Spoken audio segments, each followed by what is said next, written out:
Reading an article from former Hibs striker Darren Jackson, who was talking about the World Cup and the Brazil game. He's saying that you were psyching yourself up before the game. That was you as a player. How do you sort of tune in as a manager before a game? How do you sort of get your mindset right and get in the mood?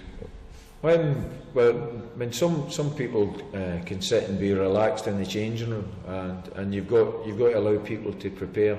As long as their preparation then produces the required result when they cross the line. So it's individual based. Some people can be really vocal, some people are not, and you have to allow them to do that. But the concentration, how you concentrate within your own head, is different from person to person.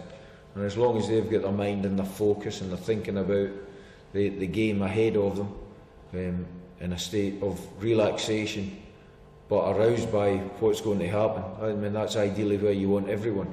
Sometimes you might have to pep one or two players up,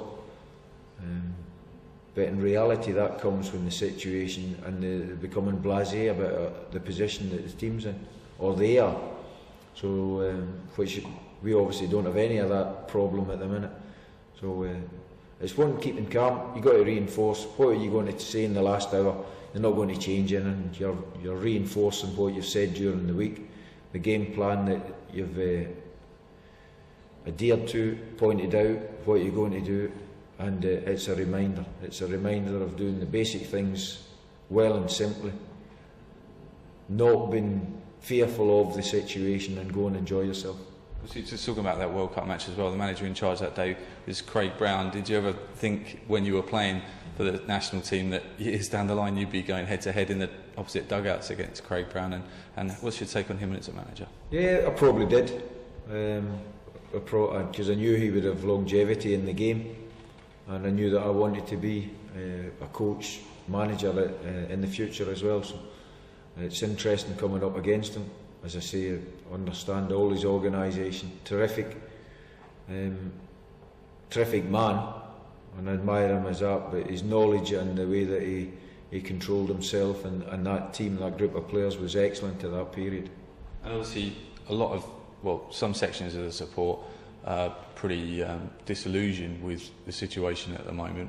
What would be your message to them and to the entire fan base in terms of trying to get them to back the team on Sunday, Colin?